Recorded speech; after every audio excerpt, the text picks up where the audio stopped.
talking in at the Economic Club of Chicago. We love Chicago. Don't we now? We love Chicago. Okay, so here's President Biden and I did not.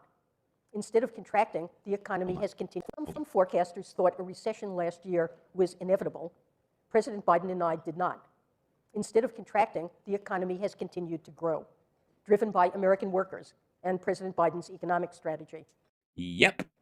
It now produces far more goods and services than it did before the pandemic.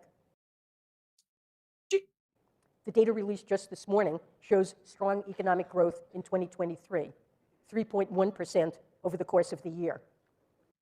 Check. At the same time, inflation has come down significantly. Consumer sentiment has increased by 29% since November, the biggest two-month increase since 1991, and it's now at its highest level since 2021. Check.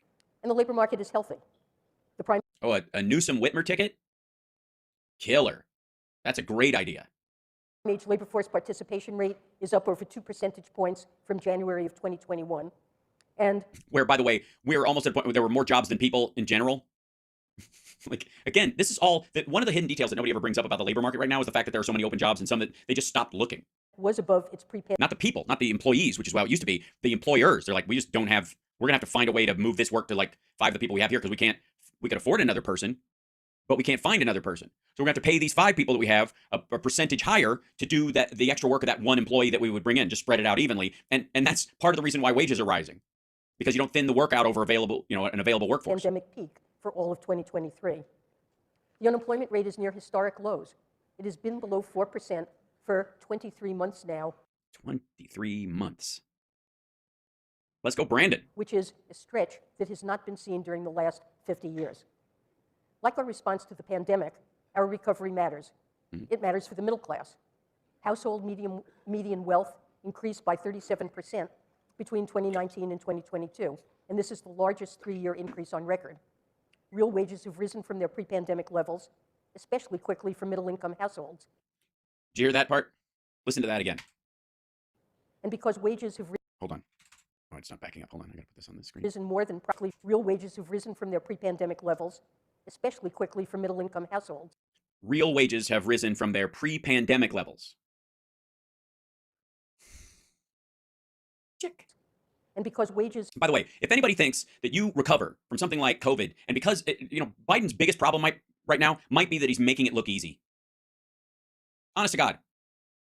Because it ain't. It's not guaranteed. Same thing with the Biden administration, or the Obama administration, when they were dealing with the economic crash of 2008. There was no guarantee we were going to recover from that. Everybody just kind of looks back and like, well, we went through it and we stabilized and we did some stuff and whatever. That was not guaranteed. Shit could have gone south super easy. But they did solve it, and they did fix it. And they did bring it around. And so everybody, right about the time that it starts getting normal again, they blame them. Fuck it. The Republicans ran on the fact that more people went on food stamps during the Obama administration than any time in history. Because of the fucking crash. The crash that was caused by the economic policies, and we'll also tack in the debt accrued because of the Afghanistan and the Iraq wars, but of the Republican Party who was in control. Democrats fixed that shit. They spent all this time building it back up.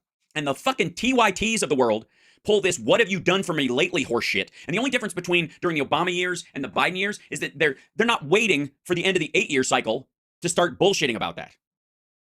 They're not waiting until he gets a full 2 cycles to question whether Democrats should run it for the next 8 years, which is dumb anyways. Because again, if you really want progress, I got to tell you kids, it's going to take 8, 12, 16 years to establish a program, get it up and running, keep it funded, keep it functional, tinker around the edges to make it work, and then get it to the point where it's a totally reliable program.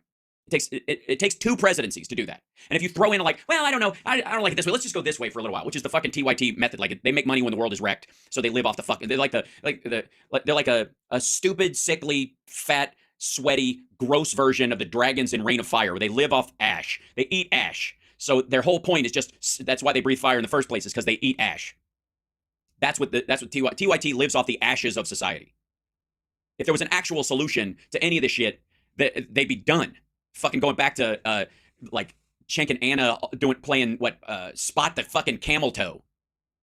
They'd be back to doing Spot the Camel Toe, which is how they started that fucking dump of a show. Other than that, I have no opinion. Have risen more than prices. Middle-class Americans now have more purchasing power. New Treasury analysis shows that a worker earning the median wage today can buy the same goods and services as in 2019 with nearly $1,400 left over. Left over. There you go. That's this clip. I think that's the limit of the time of that clip.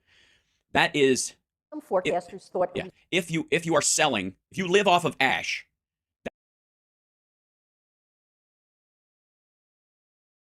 that's the worst possible